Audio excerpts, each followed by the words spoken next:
Welcome back to Pure Accelerate 2026. We're streaming live in Las Vegas. I'm Alison Kosik, joined alongside by Christophe, Bertrand, and we're about to have a partnership test case. I say test case, but a partnership example of Everpure and why they work with other companies. Exactly. And also what we're going to talk about is money and maybe taxes. We love talking about taxes, haha. Let me bring in our guest, Mike DeHaan. He's the Chief Technology Officer of the Mississippi Department of Revenue. Welcome to theCUBE. Yeah, I'm glad to be here, guys. And if you're talking about taxes, I think I have a little bit of background in that. I think you do too. Well, let's start with the fact that the Mississippi Department of Revenue, I think it controls, or drives rather, 95% of the state's revenue. Yep. What does no downtime mean at that scale, and what were the signals that your legacy infrastructure wouldn't keep up? Yeah, so no downtime, it's such an interesting term because a lot of people throw that around, especially at the executive level, you hear that, but how do you translate that to an engineering level, right?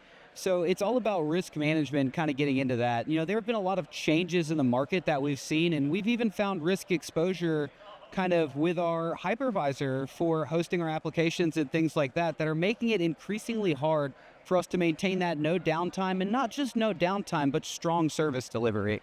Right, and we'll talk about that because I think downtime is, you're right, it's RPO, RTO, and then when you actually ask management how much they want to pay for that, typically their story changes. More downtime could be acceptable in some cases. So there must be a tiered approach to this, right? How do you approach it from your standpoint? Are there more critical applications that are sort of tier 1 versus tier 2? So, with that, we kind of broadly classify our applications into two tiers, one that is customer facing and one that are internal facing. Okay. But for our customer facing ones, we do have scheduled maintenance windows that are on there, and we do advertise to our taxpayers that we will have interruptions in those. So really, when we start looking at classifying what no downtime means for us, it means keeping our applications available to our taxpayers with a high degree of permanence kind of in that. But there seems to need to be sort of a balance between innovation and needing to keep critical taxpayer services running every day. I mean, how do you maintain that balancing act? If I had the perfect answer to that, I probably would be out of a job. So it is something we have to balance that's on there. But one of the things we do look for that is we try to partner with different technology providers and different engineering solutions to help deliver that to our taxpayers. So let's talk a little bit about the infrastructure that you're on. Where are you today? Talk about what you're doing with Everpure, and then what are you looking at moving forward? And I understand there may be a couple of transitions in place. Oh boy, so there's a lot of things going on, and you're hitting a really good place for me. So I came up through the infrastructure engineering track, so I really love working in that area. But we've found, I kind of hit on it earlier, that not having mobility between hypervisors and even hosting between on-cloud and on-prem, that's a business risk for us. So, we had some unexpected bills that might resonate with some folks when we got our renewal for our hypervisor come in. So we've started looking at ways that we can be a little bit more agile and mobile with that. And that was actually when we stepped into the Portworx portfolio that Pure so keenly kind of added to their offerings a few years back. So, a question for you. There's been a lot of discussion around AI. Obviously, that's the hot topic. Clearly a very strong topic for today's conference. I'm sure you heard some interesting things during the keynote. But what does AI mean when you're thinking about the public sector, talking about tax collection and revenue collection in general, plus what it actually gives back to the community, because that's obviously a very important funding mechanism for the community itself. What does AI mean? So, we have taken an interesting approach to how we deal with AI in our infrastructure. So the data that we work with, it is not our data to mess around with or potentially expose, but it is our responsibility to turn value off of that data. So we're trying to not overexpose security risks to it. So we're really highlighting AI for our service delivery tools on our infrastructure side right now. And we're using that to help onboard some of our earlier engineers to bring them to a more advanced kind of way to work with some of the big infrastructure that we have to work with. Let's talk about Fusion. I think that you've described Fusion as something that changed not just your infrastructure, but your team, what your teams actually get done. I'm curious what that means, for a government IT team, when a junior engineer can provision confidently without, having any senior oversight. Yeah, so a word we're hearing, especially with a lot of the AI stuff coming around now, is guardrails. Well, in Pure's way, they put those guardrails up with Fusion. So it's a way for us to define standards for how we want to support our workloads with things like, snapshot replication, immutable snapshots on those workloads, and how we provision it, but in a sort of pre-packaged way that I can hand that off to some of our newer people that haven't worked with some of the larger systems before, and they can comfortably and confidently roll that out to service our taxpayers. Yeah, I remember when I started in the storage business, I will not say when, but there was still some LDevs and LUNs, and that's what you would configure. No longer do you do that. Now it's essentially automated workflows in theory. What you want to get to is to have a junior person be fully independent and provide essentially provision storage, provide the data protection, disaster recovery policy, serve whatever internal application requirement there is, auto-magically. Yep. Almost, right? Take us through the process of what you've experienced with Everpure, because it has been gradual, but there are some new innovations, some new announcements we just heard about today that make this a reality, actually. Yeah, so one of the things that I've started kind of doing with that is we always try to quantify what we're doing with it. So we had a new employee start recently working in our data center area, and he was, really intimidated by working with some of our large storage estates that we have out there. And as soon as I showed him what was possible with those Fusion applications, we watched it come down a little bit off there. And then we look at the announcements today. So the one that I'm actually personally most excited about is the Fusion MCP server, the Model Context Protocol server. There was a breakout session that my friend Anthony Nocentino with Everpure presented, where we can actually embed working with those things into our AI practices that we're putting on the back end for our infrastructure. So it helps us to be able to do more with less. So you're already seeing evidence that AI-powered operational tools are helping your staff become more productive. We are, and it is a fine balancing act, because we don't want to do AI for the sake of AI. We need to make sure we set KPIs and real attainable benchmarks when we start that, and we're seeing that happen now. So I have a question about large language models. What do you do with them? How difficult is it to even consider, I would say, setting up that infrastructure given the nature of the data you're holding? Yeah, it's one of the things that even from a policy perspective in the agency, I have a vested interest in that the data that we house in our systems, my personal data is in there. Right. So if we lose that data, I am cooked. My coworkers are cooked with me, right? So we are very careful. We have a deny by default policy, allow by exception, and that is kind of a mimicry of a lot of the policies that we see coming out of the federal government as well. But with that, that doesn't mean we're not doing it. We're being smart about how we do it, and we're facing we're using those LLMs towards the things that support the data, so we're not exposing our taxpayer data. We're keeping it safe. And if I may just follow up on this topic, so obviously AI is also a politically charged topic for a number of people, and we're not taking sides, but from your standpoint, from the state level, what are you hearing? Do you see support for it? Do you see reticence? Are people asking themselves or asking you to weigh in? I'm curious about that, because you're really at the heart of it. So, as with most things, it depends, right? There are a lot of people that are pushing really hard. Mississippi is actually making strides in that with the Mississippi Artificial Intelligence Network that's working, heavily to kind of get the topics out there and communicate about those things with people. But we're seeing individual stakeholders that are looking for ways, not as purely to do it for the sake of it, but to actually support our services that we're doing it. It is a mixed bag, but I think it's finally leveling off a little bit, where people are getting more comfortable with it as the security guidelines are coming up with it as well.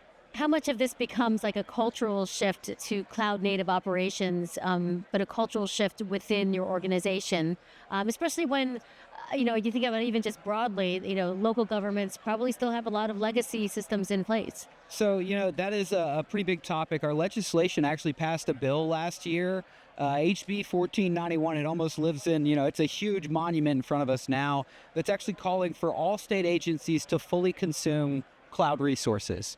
And I think what that's doing is there are some opt-out statements in there, but it's forcing people to have a lot of conversations about where can we run our applications a little bit more intelligently. And I think it's pushing people to actually grow a little bit in how they look at it. It's not just a server in a closet that's been running for 20 years. So let's follow up on that, because you mentioned you shifted on the virtualization side recently for reasons we can all guess, but obviously the shift is really a cloud shift as well. How do you reconcile that, and how were you able to leverage the Portworx technology in it? Yeah, so one of the things we're kind of looking at with that is we do have some workloads that might be better fit to run on-prem, some that might go to the cloud. So we're architecturally aligning ourselves for that kind of mobility. You know, you mentioned the word shift, right? We are looking at moving to OpenShift as our hypervisor hosting provider, with Portworx powering it. Right. So for those workloads we have deployed in the cloud, they can go on that same platform to the cloud as we will run our on-prem workloads on, and it gives us fungibility to more effectively leverage taxpayer dollars with how we host our services. You've met an 1,800% increase in storage requirements. Am I hearing that right? Without disruption, while leaning out your server footprint.